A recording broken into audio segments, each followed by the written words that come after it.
Olá, estamos iniciando o programa Realidades, Direitos Humanos e Cidadania, seu espaço privilegiado de críticas, debates sobre grandes temas sociais. Hoje a gente conversa sobre a questão do teatro do oprimido e a cidadania. E para isso a gente convidou, temos aqui o Bruno Siqueira, que é professor do curso de teatro da UFPE. E temos também a presença da Andréa Verusca, que é atriz e arte educadora. Sejam bem-vindos. Eu gostaria de iniciar perguntando um pouco para vocês assim, sobre seu envolvimento, né, com o teatro do oprimido mais especificamente. O que significa na vida de vocês, na trajetória, essa perspectiva do teatro do oprimido? Passo a palavra para você. Obrigada.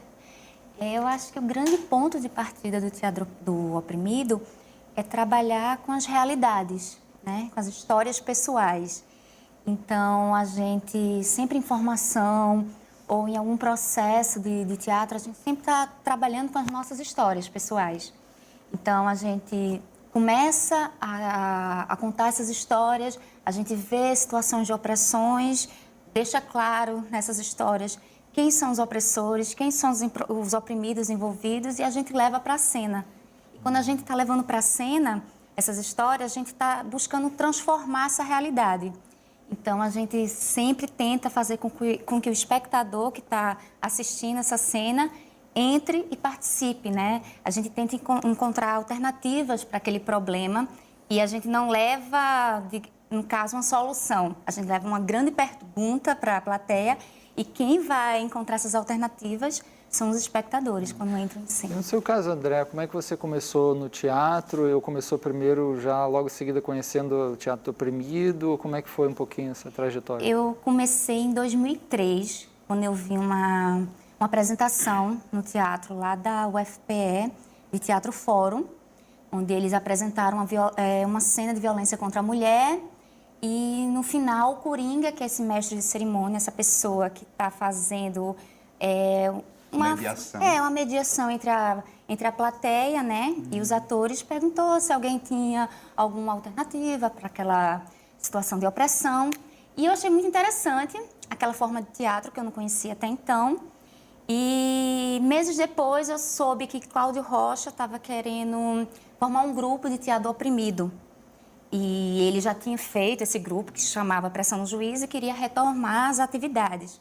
Aí eu fui em 2003 para participar desse grupo e eu fiquei até 2008 nesse grupo. Foi quando encerraram as atividades aqui em Recife, ele voltou para Natal e durante esse período a gente sempre estava dando formações. Eu cheguei a trabalhar na comunidade Intrapulso, na Associação Pernambucana das Profissionais do Sexo, tudo com teatro oprimido. E foi um período bastante intenso assim, de formação que a gente teve. Com o CTO também, o Centro de Teatro Oprimido do Rio de Janeiro, que a gente teve uma capacitação. E foi aí quando o Teatro do Oprimido chegou na minha vida e estou até hoje trabalhando. É porque tem essa ligação, né, social, né? Você fala em comunidade, fala até da associação dos profissionais do sexo. Como é que foi um pouquinho essa experiência desse trabalho de vocês com essa associação dos profissionais do sexo, com o Teatro do Oprimido, foi isso? Foi. A gente foi convidado, eu acho que foi em 2008, a gente passou 6 meses com essas mulheres, elas tinham, a média era mais de 60 anos, e elas queriam trabalhar com o teatro do oprimido, tinham visto, acho que, ou tinham visto alguma apresentação, ou tinham lido algo a respeito, e queriam trabalhar isso dentro da associação delas. Então, a gente dava aulas, jogos teatrais, a gente trabalhou cenas, escutou muitas histórias delas, porque são histórias de violência muito grande que elas sofrem no dia a dia. E foi um grande aprendizado para mim, essa vivência, porque você está se desconstruindo o tempo todo ali, trabalhando com elas, né? Às vezes você tentava ser um pouco caxias, gente, cumpre uns horários, mas quando você estava ali no dia a dia com elas diziam, olha, professora, eu tenho que sair mais cedo porque um cliente está chegando e é meu horário e é o meu ganha-pão aquilo. E você tem que se ver no lugar do outro. Aí, não, tá certo, pode ir. Comunica antes, fala comigo antes que tá tudo ok. Então, foi uma experiência bem... Acho que foi das que eu tive mais rica, assim, sabe, de Teatro Oprimido, foi com essa associação. Certo. Bruno Siqueira, né? Colega lá na Universidade Federal de Pernambuco, né? Curso de Começou a teatro. trajetória, curso de teatro. Eu entrei no curso de teatro em 2009. E foi quando eu encontrei Augusto Boal, né? Me encontrei existencialmente com Augusto Boal. Porque ao longo da minha formação eu só conhecia Boal dos livros, né? De história do teatro brasileiro, tinha a leitura do Teatro do Oprimido, mas eu fui por outros caminhos. Quando eu cheguei em 2009 na universidade, eu já cheguei com o propósito de fazer um teatro social, um teatro político. E Boal foi a alternativa, foi por isso que eu falei, né, o meu encontro com Boal. E foi quando eu me desloquei para o Rio de Janeiro, eu fiz algumas oficinas no CTO, o Centro Teatro do Oprimido, e o Teatro Invisível, o Teatro Imagem, o Teatro Fórum. E voltei e comecei a fazer uma pesquisa na universidade com o Teatro do Oprimido, mas direcionado para as questões de gênero e sexualidade. E pensando no trabalho com o Teatro Oprimido nas escolas. E foi uma experiência bem bacana, porque...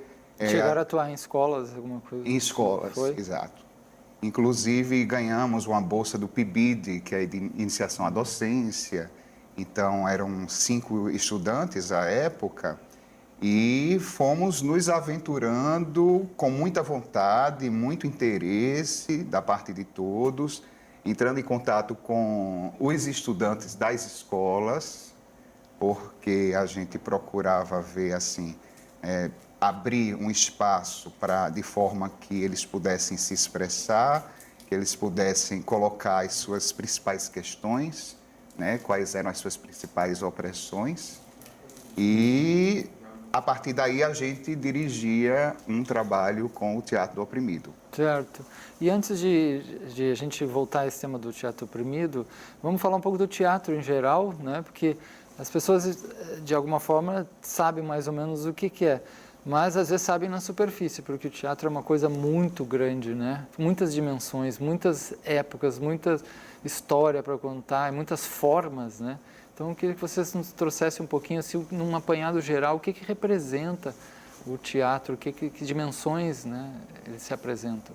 Então, a gente fica nesse ping-pong, né? Eu posso começar dizendo que, citando Boal, quando Boal dizia que o teatro do oprimido é a forma mais arcaica do teatro. Porque no teatro do oprimido nós temos uma concepção de que todos os homens e mulheres atuam, independentemente de estar no teatro enquanto espaço, né, enquanto arte, mas eles atuam em sociedade. Nesse sentido, volta um pouco naquela tradição grega, mais participativa, dos coros, dos ditirambos. E eu diria que antes da tradição grega. Antes ainda. É porque como a nossa formação é muito colonizada, né, a referência que nós temos é a Europa, a Grécia, a história do teatro começa sempre com a Grécia, enfim. Eu posso dizer que o teatro está muito antes, né, dessa forma grega do teatro, que é a que nós recebemos e a que nós atuamos também. Ou seja, nos momentos ritualísticos, né, aquelas pessoas que participam do ritual estão representando seres, né, estão tocando música, né, criando imagens, dançando, e não havia essa separação de linguagens. É engraçado que eu estava lembrando agora quando Nietzsche escreve, por exemplo, A Origem da Tragédia, e quando ele fala aqueles elementos fundantes do teatro lá dos gregos, não é uma coisa muito objetiva e racional, é quase são coisas xamânicas, né? Isso. Ele só não usa essas palavras, ele vai falando dessas dimensões mais terrenas, mais telúricas e muito participativas e sensuais também, né? Do teatro, é uma coisa muito tribal, assim, né? Tribal, Boal, isso, até porque ele vai focar o ditirambo, né? Ou seja, a tragédia grega, a forma do teatro grego parte, a hipótese que nós temos, né, parte dos ditirambos. E o que eram os ditirambos? Eram grupos religiosos que entoavam canções, né, cantos para os deuses. Né? E havia o ditirambo para Dioniso, e a partir desse formato em que um coro está entoando uma canção, né?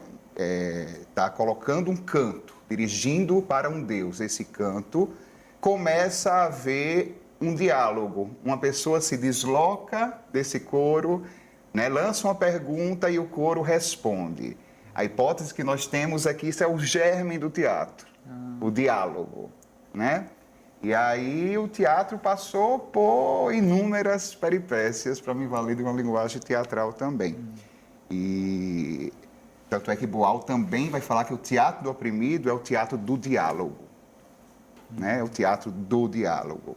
Depois a burguesia foi, né, focando mais um tipo particular de teatro, elitizando mais o teatro, mas o teatro popular não morreu.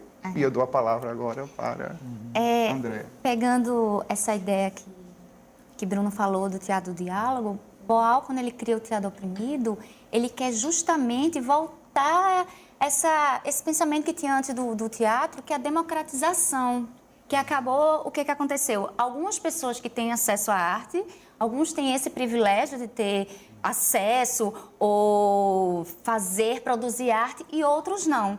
E ele não, ele quer que todo mundo tenha esse acesso, sabe? Ele quer essa democratização. Assim como Prometeu, que ele até coloca o nome do projeto dele, Projeto Prometeu, porque Prometeu veio e distribuiu fogo para todo mundo, né? Então, ele quer isso, que todo mundo tenha acesso à arte e que descubra a arte, e descobrindo a arte, descubra a sua arte, né? A sua arte, e tenha uma produção também de conhecimento, de autoconhecimento, sabe? Você acaba se descobrindo também. Então, acho que é por isso que o teatro oprimido é tão potente, tão importante, por essas descobertas. Exato. Então, por exemplo, eu falo aí desse teatro de elite, mas há uma gama de possibilidades, de formas teatrais, né, que vai mostrar a potencialidade do teatro. E diante da tua pergunta, eu também cito Boal, né, quando ele vai dizer que o teatro é a arte que visibiliza, né, tudo aquilo que a gente vive cotidianamente, certo? Ou seja, a gente vive cotidianamente, mas não costuma parar e ver esteticamente o cotidiano. Né? A gente tem os sentidos embotados, anestesiados. É a prática, é o dia a dia, a industrialização, o trabalho, etc. E o teatro vai focar um momento. E você se coloca naquela situação. Então, você se colocando naquela situação, você começa a perceber que algo dentro de você começa a se transformar. Daí porque Boal vai falar que o teatro do oprimido possibilita uma transformação que parte do sujeito para o mundo, né? E aí eu fecharia, diante da tua pergunta, com a outra concepção de Boal, que está no último livro dele, Estética do Oprimido, na epígrafe, quando ele vai dizer, tenham sincero respeito, né, por aquelas pessoas que dedicam a sua vida à arte. Mas eu prefiro aquelas que dedicam a sua arte à vida. Então é onde eu me localizo. Né? E qual o contexto que surgiu o teatro oprimido com Augusto Boal? Né? A gente sabe que tem uma efervescência toda política, cultural dos anos 60, né? Tem um papel de outras dimensões de politização, como Paulo Freire e tudo mais, né? E vem a ditadura militar, um pouquinho desse histórico, desse surgimento do teatro do oprimido e da figura do Augusto Boal, quem era. Você quer falar? Ele surge exatamente em 1970, que já tinha, né, passado um período do AI-5, a censura aos meios de comunicações estavam bem intensas, e Boal começou a desconfiar de muita coisa do que era dito nas matérias de jornais e o que a imprensa passava para a gente, né? Então, ele criou a primeira técnica, se chama teatro-jornal, que através dessas notícias jornalísticas, ele transformava em cenas teatrais, justamente para ironizar ou então para catucar, para olhar, olha, é isso mesmo? Será que essa mulher, ela era terrorista mesmo, essa mulher que foi morta, sei lá, na Praça do Derby? Ela era realmente terrorista ou era um estudante que estava protestando? Então, esses questionamentos todos, eles colocavam em cenas, né? Iam para a rua, que era uma versão pequena, justamente porque se a polícia aparecesse, dava tempo deles correrem, escaparem. Só que aí o Teatro Jornal, ele teve uma vida curta, porque em 71 Boal foi preso, torturado e teve que ser exilado para não morrer aqui no Brasil. 73. 71. 71. Tá. Em 71, quando ele vai para a Argentina, né? E aí ele só volta nos anos 80, que é já depois que já tinha terminado a ditadura e tal. E o resto, todas as outras técnicas que ele desenvolve dentro do teatro oprimido foi toda durante o exílio. Alguns no Peru, outra na Argentina, no Chile, em Paris, em todos os lugares que ele foi passando, Portugal, ele foi desenvolvendo e aprimorando o teatro oprimido. O que mais sobre o Boal? Eu gostaria de aproveitar isso que a Andrea está falando e fazer um recuo um pouco no tempo, né? Para tentar entender como foi que ele chegou a esse ponto. Boal, ele teve formação, né, de ator e de dramaturgo nos Estados Unidos e em meados da década de 50 ele volta para o Brasil e era um momento em que os artistas que não participavam do TBC em São Paulo, né, que era tido como o teatro de vanguarda, o teatro da burguesia, o teatro da elite, europeu, porque os diretores eram europeus, a maioria italianos, e os artistas começavam a reivindicar a sua participação enquanto dramaturgia mesmo. Ou seja, não vamos pegar apenas a dramaturgia da Europa, né? Vamos pensar na nossa própria dramaturgia, as nossas próprias questões. Então, Boal se insere no Teatro de Arena e começa a fazer um trabalho bem bacana, político, com o Teatro de Arena. Em 64, ele é convidado para dirigir o espetáculo Opinião, não é? Do Grupo Opinião, no Rio de Janeiro, que era ligado ao Centro Popular de Cultura. E aí, cada vez mais, ele se envolvendo com a questão política e vendo a importância do teatro enquanto meio de expressão para um pensamento político, enfim, até que ele começa a experimentar novas formas com o Teatro Arena. Aí é a fase mais madura do Teatro Arena, com os espetáculos também, né? Isso. E aí os espetáculos, a Arena conta Zumbi, a Arena conta Tiradentes. Então eram 2 espetáculos. Certo. Vamos fazer um pequeno intervalo, vou te interromper, Tá. mas esse assunto está muito interessante, né? Vamos logo em seguida retomar aí a questão da história do Augusto Boal e essa importante prática, né, do teatro do oprimido. Voltamos já já.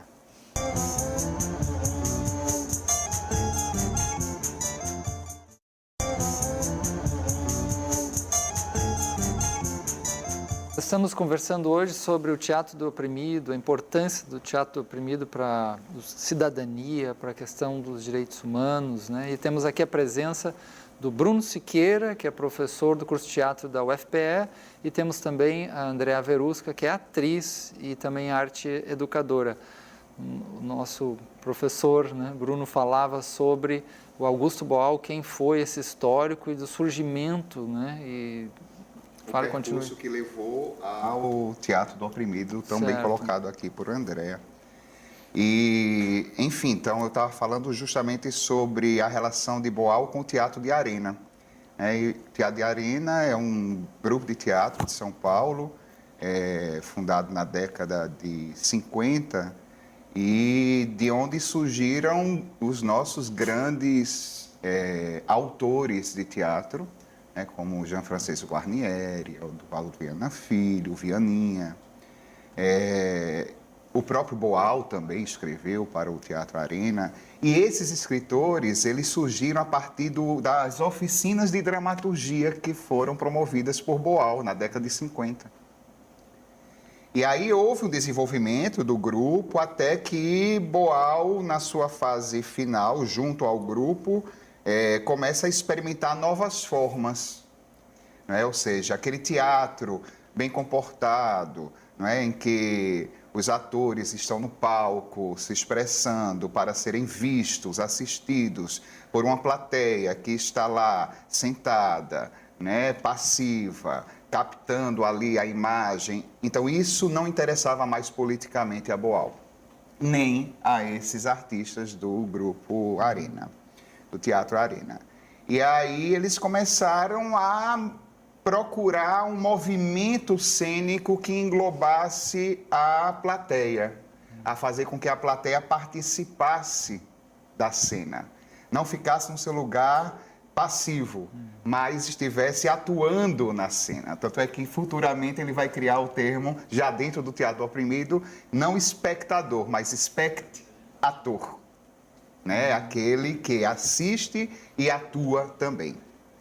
Então, depois dessas experiências, de onde surge o nome Coringa, né, que ele já usava nesses espetáculos, a Arena contra Zumbi, a Arena contra Tiradentes, aí é quando começa o percurso narrado aqui por Andréa, né? E essa relação do Paulo Freire, que escreve uma obra incrível, né, que conhecida em vários lugares do mundo, que é a Pedagogia do Oprimido, e numa mesma época, né, e encontra Boal também. Como é que é um pouco essa relação que vai falar do teatro do oprimido? Né? Boal, ele tem acesso a essa obra, né, de Paulo Freire, Pedagogia do Oprimido, e ele começa a estudar e vê que o que ele estava fazendo em teatro se assemelha muito com a prática de Paulo Freire, que é justamente a libertação dos oprimidos. Então, enquanto Paulo Freire ele busca essa libertação através da educação, Boal vai buscar através da arte. Então, ele começou até deram essa dica para ele, olha, por que você não bota teatro do oprimido, já que você está bebendo tanto, né, da teoria de Paulo Freire? Foi quando sugeriram e ele criou esse termo, teatro do oprimido. E quando ele está exilado e ele vai para o Chile, ele encontra Paulo Freire, que estava num programa de alfabetização com as tribos indígenas e tal, e eles começam a trocar figurinhas e fazem parte de um mesmo projeto.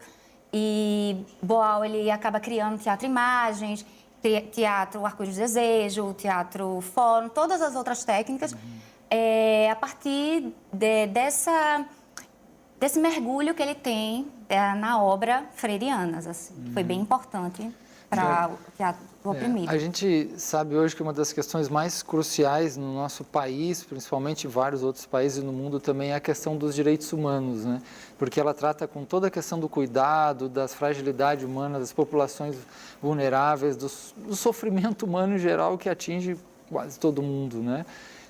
O que vocês poderiam nos dizer assim, um pouquinho mais pontualmente dessa ligação do teatro oprimido, essa contribuição que poderia ser pensada com essa questão dos direitos humanos, né? Principalmente aí pensando todas essas populações que sofrem mais vulneráveis, as minorias, excluídos e tudo mais. Olha, Boal, quando vai explicar o seu método, né, já depois de um longo percurso com experiências junto ao teatro oprimido, ao longo do mundo, né? Por vários países, mais de 70 países. Ele vai explicar esse método a partir de uma imagem, que é a imagem da árvore. E nessa árvore, o solo que sustenta essa árvore é um solo de ética e solidariedade. Né? São as raízes ali, né, que vão dar a seiva da estética do oprimido. E a partir da palavra, da imagem e do som, né, desenvolve-se uma técnica que é do teatro-imagem. Né? Desenvolve-se a técnica do teatro-fórum. E vão surgindo os galhos do teatro invisível, do teatro legislativo, do teatro jornal. Né? Então, todas essas técnicas, elas estão sob a base de ética e solidariedade. E Boal fala uma coisa muito bonita, com a qual eu me identifico muito, que é: precisamos compreender a diferença entre moral e ética. Não é? Porque moral vem de mores, do latim. E mores corresponde justamente a costumes de um grupo cultural, né? A normas desse grupo. Enquanto a ética não está presa às normas, vem de ethos, caminho para a perfeição, são as palavras de Boal. É o caminho para a perfeição. E o que é que a gente entende por ética, que faz diferenciar de moral, não é? A ética pensa sobre as condições das minhas ações no mundo. Eu devo fazer isso, eu posso fazer isso, eu quero fazer isso. Essas 3 perguntinhas são a base aí para uma... E aí você vê que com essa visão, com essa prática, isso pode ser colocado dentro de uma prática como o teatro e ser trabalhado isso em termos específicos das questões que atingem as populações, gênero, violência doméstica, tudo isso, esse ponto pode ser representado e tomado consciência, esse seria um pouco assim? Plenamente. Plenamente, porque ele está o tempo todo, a gente está construindo, produzindo um conhecimento. E esse conhecimento de como o cidadão deve atuar, sabe? Tanto nos processos como em cena, a gente está sempre pensando, projetando como esse cidadão deve atuar. Por isso que ele fala da ética e da solidariedade. E essa solidariedade, ela começa já nos primeiros momentos ali, quando você está nos laboratórios, nas leituras, e você vai contar a sua história, a gente tem que ser solidário com a história do outro. O outro está colocando a vida dele ali, está contando o fato da história dele. E a gente tem que ouvir, por isso que o teatro do diálogo. A gente não está ali, o outro falou e eu estou fingindo que estou escutando e estou concordando. Não, você está ali para ouvir mesmo, sabe? E eu acho que esse é o grande... É quase uma aula participativa também, né? Pode ser também uma aula no sentido bem participativo, é um teatro, mas é uma aula, ou é um encontro também, porque há um conhecimento. É um encontro, é muito né? mais. E há uma troca, encontro, né? É um diálogo. Não, aula não no sentido de alguém instrui e o outro fala, mas aula participativa. É, né? E está todo mundo ali, como Paulo Freire colocava, todo mundo ali é sujeito, né? Não, a minha história é mais interessante que a sua, não, porque a minha foi escolhida e a sua não. A pessoa quer contar a história e a gente se solidariza com ela e não, abarca, abraça, então vamos levar para a cena essa história, a gente quer contar também essa história. Então, deixa de ser a história de Bruno ou a minha história e vira a história do grupo, sabe? Eu acho que essa é a grande preciosidade que tem do Teatro Oprimido. Eu gostaria só de fazer aqui uma observação, que quando Boal percorreu a América Latina, né, ele lidava muito com as questões sociais de classe. Né? E aí, vendo a opressão pela classe, o ódio de classe, como sair dessa situação de opressão. Quando ele vai para a Europa, ele tem uma outra percepção. É outra vivência, eram outras questões. Outras opressões. Outras opressões. Ou seja, se havia questão de classe, começaram a surgir questões muito subjetivas, né? Daí a questão da subjetividade ligada à política, gênero, opressão de gênero, a opressão de sexualidade, né? De raça, de relações étnico-raciais. Então, foi a partir dessa experiência que ele desenvolve o seu método, na verdade, a sua técnica, que é o arco-íris do desejo.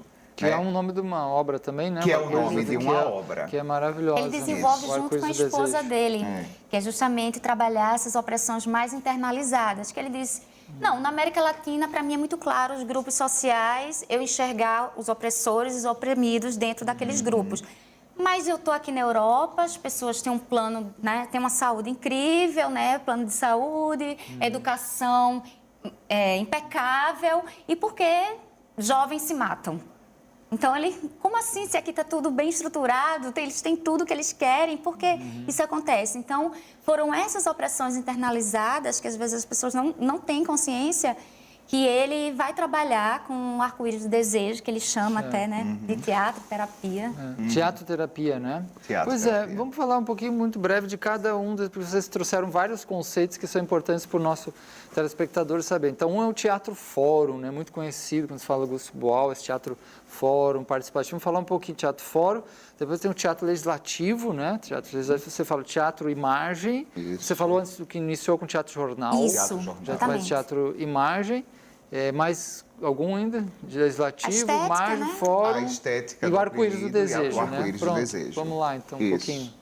O teatro, eu vou falar da ordem, mais ou menos assim, né? O teatro-jornal é o que ele inicia, e é isso, pegar notícias, manchetes e transformar em cenas, né? Pequenas cenas, que aí ele cria um conjunto de 12 técnicas onde você pode cantar, você pode improvisar, e ele vai explicando que a partir dessa matéria, quais as possibilidades que a gente pode ter em cena, né? As potencialidades que a gente pode ter a partir de uma matéria de jornal. Esse é o teatro jornal, no caso. O teatro-imagem já é a não verbalização. Isso. Como a gente pode potencializar nosso corpo, a nossa expressividade sem o uso da palavra. Criando imagens com esse corpo. Não é? Imagens individuais, coletivas. Isso. E nasce justamente de uma situação dele, quando ele está no Peru, e ele começa a trabalhar com algumas aldeias, e ele não tem uma língua em comum, né? Isso, cada um isso tem é os seus muito dialetos, e ele, meu Deus, como é que eu vou me comunicar com essas pessoas? Então é que veio o insight, não. A comunicação pelo corpo, a comunicação pela imagem projetada pelo corpo. Exatamente. Né? E como essas imagens, no corpo havia as marcas da opressão.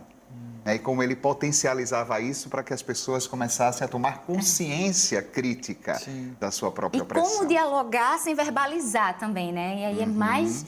ainda dá mais trabalho, né, para o ator, essa capacidade criativa de dialogar sem precisar verbalizar, que a gente acaba indo tudo para a palavra, né? Isso, o corpo fala muito, né? A energia corporal, há toda uma comunicação que não é vista, né? E não é explorada e tudo mais.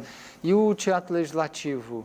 Antes disso, teve o Teatro Fórum. O Fórum. Né? Que é o mais famoso. Que é o mais famoso. Talvez, do ponto de vista dramatúrgico, seja um pouco mais complexo, não é? Porque implica a construção de uma dramaturgia, certo? O que seria essa dramaturgia? Né? Uma peça, né? Uma história.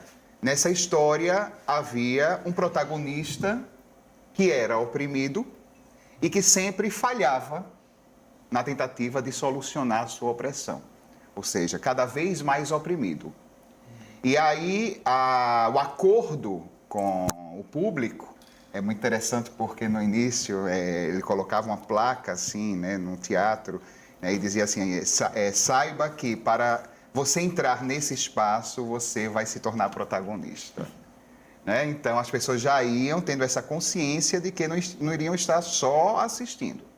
Iriam estar participando ativamente da cena. Então, esse protagonista falhava. Aí vinha alguém do público e dizia, para a cena. Vai até a cena, troca de lugar com o protagonista e vai agir em cena de forma a dar uma solução, a trazer uma solução para aquela opressão. Então, Boal dizia, aquele que está oprimido deve dificultar cada vez mais, certo? Por quê? Porque na vida não é fácil. Não basta você chegar apenas com uma solução que você tenha a sua vida melhorada. Até porque a gente sabe que o opressor ele não muda de ideia de uma hora para outra, rapidamente, né? Exato. E aí, às vezes, eram horas e horas e horas e horas e horas. Daí porque o teatro do oprimido é o teatro do diálogo. Em vez de você estar racionalmente lançando argumentos, você vai para a cena, usa o corpo na ação e vai propor uma solução para aquilo. Ou seja, a estética contribuindo para que eu compreenda criticamente a minha situação. Um fórum muito vivo, muito corpóreo, né? Muito vivo. E a gente lança no fórum uma grande pergunta, né? E a plateia responde... Não, né, do seu cantinho, olha, eu acho, não. Você não acha nada, você vem aqui e faz. Você agora é um espectador, né? Isso, e é o Coringa que vai fazer essa mediação, né? E aí, como é que vocês pensam isso? Aí quando a plateia vai dizer, eu acho que deveria, não. vem aqui para a cena, né? Faz aí a cena. E o legislativo vem depois, né? E o legislativo foi quando Boal, na década de 90, se torna vereador, né? No Rio de Janeiro. E ele, em princípio, né, recuou, não, eu faço um teatro político, mas daí para chegar a ser político, né? Mas foi tanta insistência por parte da classe artística, dos amigos, enfim. Queriam ver, serem representados, né? E viam que Boal poderia representar bem eles. Aí ele teve uma quantidade de votos suficiente para se tornar vereador. E aí, como ele era um homem de teatro, ele pensou, como é que eu posso contribuir, né, através do teatro para a criação de leis, ou propostas de leis. Aí ele disse, olha, eu tenho um teatro-fórum, né, e vou usar o teatro-fórum junto com a comunidade, de forma que a comunidade possa se ver representada e daí surgirem propostas de lei. E surgiram 13 leis municipais e 2 estaduais, graças ao Teatro Legislativo. Que legal, né? Isso é também uma forma até mais leve, né? Mais agradável, porque às vezes é tanto conflito, tanta coisa que acontece que é difícil até colocar as pessoas em diálogo num ambiente assim que tem um aspecto até estético também, mais leve, quem sabe até mais interessante, né? Mas agora a gente tem que parar só um pouquinho para fazer um pequeno intervalo e volta logo a conversar sobre esse tema do teatro do oprimido.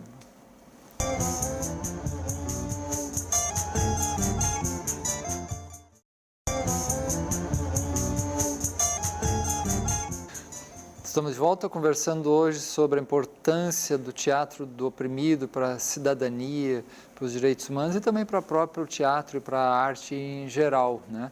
Nossos convidados falavam aqui dos formatos do teatro imagem, teatro jornal, né? E tem também o teatro fórum e o teatro do invisível. Como é que é um pouquinho o teatro do invisível e depois do Arco-Íris do Desejo? O teatro do invisível, Boal, ele ainda continua querendo, né, manter esse diálogo, mas ele quer manter diferente. Ele não quer, nesse caso, que a plateia saiba que se trata de um teatro. Então, só quem sabe que é teatro, dentro do teatro invisível, por isso esse nome, são os atores. Porque então, as pessoas vão para a rua. As pessoas vão para a rua e ela acha que aquilo pode ser uma situação que pode acontecer com qualquer um, que aquilo não é um espetáculo teatral. Então, ele tem esse pensamento do teatro invisível porque ele imagina, não, às vezes quando eu digo que é teatro, as pessoas ficam encabuladas, não querem participar, e eu quero que elas sejam o mais espontânea possível, sabe? Assim, que eu quero que elas não venham com personagens feitos, não. Sabe, está acontecendo a cena, eu vou me meter como eu meteria achando que fosse realidade aquilo. Eu acho que eu vou dar um exemplo que tem a ver com isso que há um tempo atrás alguns alunos da UFPE fizeram lá no terminal da Macaxeira, terminal de ônibus, que alguém furou a fila e era um dos atores e aí começou uma discussão, tinha mais outra, aí um defendendo, outro a favor, e aí a coisa foi crescendo, assim, e agora? Teatro invisível. Com certeza foi um teatro invisível. Eu cheguei a fazer que a gente queria trabalhar sobre violência contra a mulher e como é que a gente pode chegar no mercado de São José e abordar sobre isso, mas sabe, sem falar muito. Então a gente pensou numa cena que Boal fez na Argentina, que é uma mulher sendo carregada por um homem por uma coleira. Então, Wagner me carregava pela coleira, eu não falava nada, ele via um poste, me amarrava, tirava um dinheiro no banco, depois voltava. E nesse percurso, enquanto ele me carregava, a gente ouvia muitas histórias, sabe? As mulheres me xingavam, alguns homens xingavam Wagner, outras vinham me perguntar porque eu estava naquela condição e eu explicava. Claro que para a gente lançar um debate maior, a gente sempre acaba colocando algumas pessoas que estão fazendo parte daquele grupo com os atores. Então, a gente coloca mulheres, sei lá, a gente tinha uma produtora que ficava ali atiçando junto com as pessoas. O que está acontecendo aí? Conta pra mim, o que tu tá vendo? Assim, disfarçada, né? Que também era uma pessoa que estava admirada com aquela situação. Aí a diretora vinha, ficava calada, perguntava aos homens, o que é isso aí? Tu sabe me dizer o que é? Então, a gente ia levantando debate, as pessoas iam se expressando, dando suas opiniões sobre aquela situação de violência. Muita gente se opôs à situação? Né? Sim, mas muitas mulheres, mais incrível, muitas mulheres riam e tiravam onda da minha cara, me xingavam, assim. Teve uma mulher que passou no ônibus me xingando, eu nunca vi essa mulher na vida. E tinha uns caras que diziam, eu vou amarrar sua mãe porque você está fazendo isso com ela. Se opondo, né? Pois é, aí quando a gente viu que a coisa estava muito intensa, a gente resolveu ir para a praia, na praia, a gente fala com a polícia antes, que é importante. Aí, pelo menos, a gente sabe que ninguém vai bater assim na gente. Porque no teatro oprimido, em qualquer técnica, você pode qualquer coisa, menos bater nos atores. Então, a gente, quando via que a coisa estava muito violenta, que alguém podia bater na gente, sei lá, no caso em Wagner, aí no Teatro Invisível tem isso. Aí você revela que é ator, né?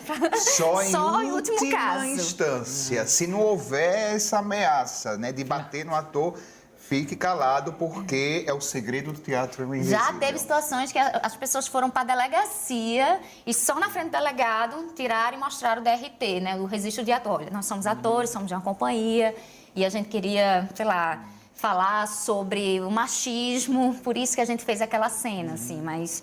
E é importante a gente, como a gente estava conversando no intervalo, eu e Bruno, separar que o teatro invisível, ele não é pegadinha. Sabe? Aquelas pegadinhas que você vê, que é tão comum em televisão. Isso é importante. Porque o teatro invisível, ele não está para ridicularizar ninguém. Sim. Ele quer provocar o debate. Teve uma onda, né, de uns anos para cá, eu não sei como está agora, mas teve uma onda incrível dessa coisa de tirar pegadinha e ridicularizar as pessoas. Ainda tem, Ainda. né? Inclusive, até há pouco tempo tinha um Fantástico, né? Até no Fantástico. Até no Fantástico. Que, É fantástico. E Boal chegou até a fazer um programa na TV Manchete com essas cenas de teatro invisível, mas tudo procurando um debate, nada de, sabe, ridicularizar ninguém. E se está fazendo isso, então você não está fazendo teatro invisível bem feito, você está fazendo outra coisa. E o Arco-Íris do Desejo, rapidamente, o que é isso? Eu, antes de falar do Arco-Íris do Desejo, eu queria só trazer aqui uma contribuição ao que a Andrea falou, que é, qual é o objetivo aí do teatro invisível? Né? Você não revelando que é teatro, você está agindo como se estivesse na vida, né? E as pessoas estão olhando aquilo e ficando indignadas com aquilo. Então, é você potencializar o que existe na vida, né? Potencializar essa opressão e fazer com que as pessoas comecem a tomar partido mesmo, né? Agirem ali diante da situação. Já o Arco-Íris do Desejo, a gente já conversou um pouco sobre isso. Eu gostaria só de reforçar aqui, né, nessa relação. Boal vai com a família, sua esposa Cecília Boal, seus 2 filhos, né, vai para Portugal primeiramente, depois vai para a França. Na França ele vai fundar, né, um centro teatro oprimido. E diante dessas questões já colocadas por Andrea aqui, de ele começar a perceber que as opressões eram outras em comparação com a América Latina, e aí eles começam a perceber que a opressão existe de fora para dentro, mas existe também internalizada.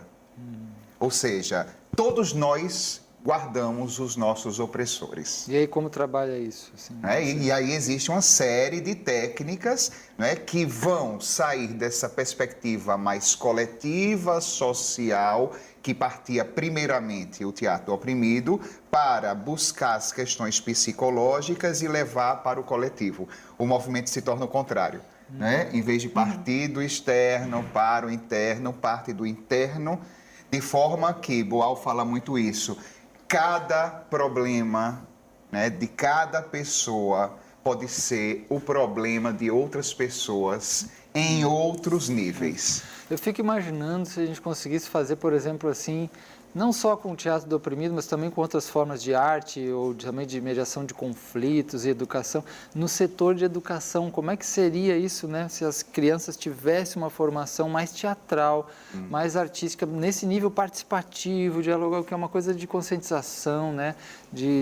Dos problemas reais, concretos. O que seria num tempo como o nosso, que a gente está vivendo coisas um pouco mais pesadas, digamos assim, muitas coisas dogmáticas, né? Ameaças até de coisas mais duras, Como é que vocês veem isso? Seria um sonho importante?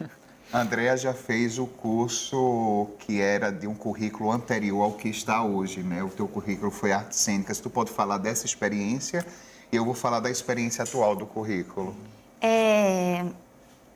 Então, quando eu fiz esse curso, a gente não teve contato nenhum com Boal. Só tive uma tarde esse contato com Boal, mas já foi o suficiente para saber que, sabe, dos 6 anos que eu passei ali, era a linha de teatro que eu queria seguir, que era o teatro oprimido.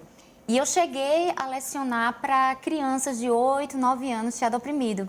E é interessante que Boal ele já tinha mais receio com crianças, assim, não é que eu sou contra teatro oprimido com crianças, é porque eu acho tão difícil, né, que os coringas de Boal também falavam que é tão difícil que a gente ainda não se arriscou. E quando a gente estava dando um teatro oprimido para a comunidade do Intrapulso, crianças de 8, 9 anos, a gente... Mas elas tão novas, como é que elas vão, sabe, trabalhar com essas realidades, opressões? Como é que a gente vai falar de opressão para uma criança tão nova? Mas aí quando você entra ali na comunidade e a gente começou a dar oficina, a gente ficou chocado, porque era tanta violência que aquelas crianças sofriam por causa daquele shopping. Tinha uma que você disse, não, gente, uma lourinha de cabelo loiro. A avó dela deu R$50 para ela comprar um leitinho para a irmã dela que estava doente. E ela não conseguiu entrar porque o segurança detectou, sabia que ela era da comunidade, não deixou ela entrar. O outro que contou para mim, não, professora, eu comprei um aviãozinho, só que aí eu saí brincando com ele no shopping e eu joguei a nota fora. E o segurança disse que eu roubei. Aí eu chorei, falei que não, tive que ir até a mulher da loja. Aí ela olhou para mim, reconheceu e disse, não, ele comprou realmente esse aviãozinho. Então, as opressões que elas sofriam eram ali com aquele shopping. Então, a gente acabou montando um espetáculo de teatro fórum, escrito por elas. Elas fizeram as músicas, criaram um grupo até, grupo teatral Apulsinho de Teatro, né, que elas colocaram esse nome. E a gente saiu, foi no Recife Antigo, se apresentou com esse espetáculo, apresentou na comunidade e outras crianças se reconheceram. Então, foi bem importante. Eu acho que não é sonho, assim, trabalhar com criança. Eu acho que se tivesse, não sei, um outro programa de educação que a gente pudesse entrar desde muito novo, né, com teatro, principalmente com teatro oprimido, porque a gente fala das nossas realidades, fala das nossas histórias. Eu acho que, além de ter maior público querendo abraçar o teatro, querendo fazer teatro, acho que mudaria muita coisa. Bruno? E aí foi a experiência que a Andrea teve na busca pessoal dela, né? Porque o curso de licenciatura em teatro, hoje, né, já tem uma outra concepção da época, em relação à época que ela fez. Então, nessa época, o curso Artes Cênicas não tinha tanto diálogo com a licenciatura. Era uma licenciatura, certo? Mas não tinha tanto diálogo com a pedagogia mesmo do teatro. Todos queriam ser artistas, né? Todos queriam ser artistas. Né? 3 anos de curso, você só estudando linguagem, e no último ano você estudava todas as disciplinas pedagógicas, né? Quase como para constar, né? Ali aí você vai aprender para dar aula, etc. Houve uma reforma curricular que aconteceu um pouco antes de eu entrar na universidade no curso de teatro. E nessa reforma curricular começou a se pensar de fato na licenciatura, certo? Então é pensar a linguagem dentro de uma concepção pedagógica, da pedagogia do teatro. E aí, por exemplo, existem disciplinas de metodologia de ensino do teatro. Então, temos a metodologia do ensino do teatro 3, que se dedica a Boal e Brecht. Então, como você trabalhar isso com as crianças, com adolescentes, enfim. Brecht é um outro autor que também valeria a pena, né? Falar, sim, e tem algumas similaridades. Precisaria de um outro programa para falar Brecht. aqui de Brecht, mas é importantíssimo falar de fato, porque a gente está falando de um lugar do teatro que tem um envolvimento muito forte de raiz com a política. É o teatro político, certo?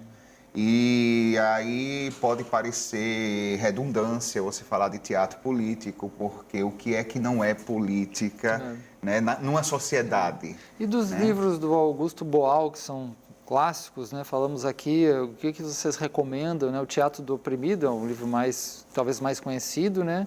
Que outros que vocês recomendam, por a importância dessas obras? Eu acho que quem quer trabalhar ou em laboratórios como atores ou em arte e educação também, em sala de aula, eu recomendo muito Jogos para Atores e Não Atores. Jogos para atores e não atores. Isso. Só deixa eu aproveitar e já vai perguntar sobre isso também, né? Porque fala em teatro, a pessoa pensa assim, não, eu tenho que ser um ator para fazer isso e tal. Aí tu tem a expressão não atores, né? E teatro que trabalha com não atores, o que é um pouquinho isso?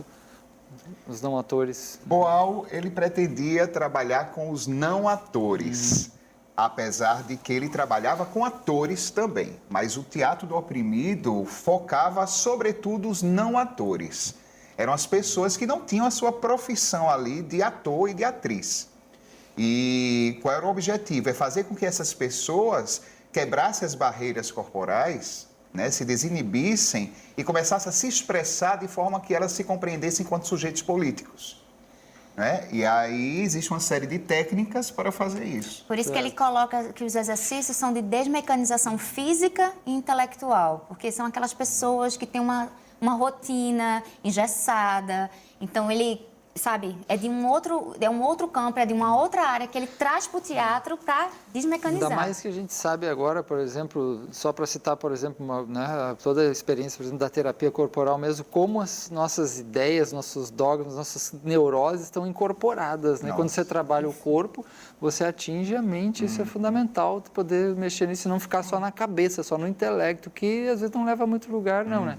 Então, jogos para atores e não atores, né? O que mais de obra? Eu gosto muito da biografia, a autobiografia dele, que é o Hamlet e o Filho do Padeiro, porque ele fala da trajetória toda dele, fala desde quando os pais dele se conheceram em Portugal, chegaram no Rio de Janeiro, e vai contando a trajetória dele no exílio, como ele foi torturado. Eu acho que é importante também isso. Hamlet e o Filho do Padeiro, né? E tem... Filho do Padeiro porque ele era filho do padeiro, e Hamlet porque foi uma peça que ele sempre quis montar a vida toda e não montou. Foi a frustração dele que ele coloca. Certo. Essa é muito... Tem um que foi uma coringa dele que lançou, que eu acho que é importantíssimo, porque ela faz uma geral sobre o teatro oprimido, fala da experiência dela, e ela fala um pouco também, sabe, do Boal, e ela é uma leitura... achei uma leitura super prazerosa, que é a da Bárbara Santos, que é Teatro do Oprimido, Raízes e Asas, que foi lançada em 2017. Agora tem incrível. um problema aí, que é de edição, né? Ou seja, é impressionante como Boal, que foi nomeado pela ONU como embaixador mundial do teatro, né, tenha uma produção vastíssima, mas todas sumidas das livrarias do mercado. Praticamente todas. Né? Teatro do Oprimido, a mais conhecida, existe. Né? Ainda tem edição. Ainda teve uma coisa que Naif ainda relançou. Jogos para atores e não atores, também. Agora, a gente pega... Arco-íris do Desejo. Arco-íris do Desejo, que é um texto fundamental. Esse texto não existe nem nos sites que reúnem todos os sebos do mundo. E quando a gente vai comprar, R$400, quando caríssimo, né? Existem técnicas latino-americanas de teatro popular. Esse livro também desapareceu, pouca gente conhece, né? Existe um livro que eu gosto muito também, que veio antes dos 200 Jogos para Atores e Não Atores. Stop C'est Magique. Que é o Stop C'est Magique. Stop C'est Magique. Esse nunca mais foi. Nunca mais também. É um livro assim que condensa, sintetiza, né, as 3 grandes técnicas do teatro oprimido, né, que é o teatro imagem, o teatro invisível e o teatro fórum. E até o Estética também, né? E o Estética do Oprimido, que foi o último livro dele. O último, Estética do Oprimido. Quando ele repensa o termo teatro oprimido, porque há uma entrevista com ele que ele vai dizer que não gostava do termo teatro do oprimido. Ele queria lançar um livro com poética do oprimido. Certo. E aí o editor falou, olha, né, questões editoriais, aí a gente não vai saber se vai ficar na estante de literatura ou na estante de política. Então coloca Teatro do Oprimido. Tá, passou a vida toda com o Teatro do Oprimido. No final da vida, ele repensa e vai colocar o nome de Estética do oprimido. Muito bem, né? Infelizmente o nosso tempo aqui é o algoz da TV e do programa. Temos que encerrar, né? Deixando aí novamente o nosso e-mail, que é realidades.tvu@gmail.com, realidades.tvu@gmail.com. Lembrando também o nosso programa Realidades, né? O Cotidiano à Luz do Saber, na Universitária FM 99.9, todo domingo às 18 horas, né? Domingo às 18 horas na 99.9. Agradecemos muito a presença aqui do Bruno Siqueira, professor do curso de teatro da UFPE, e também da Andréa Verusca, que é atriz e arte educadora. Obrigado a todos e até a próxima. Obrigada.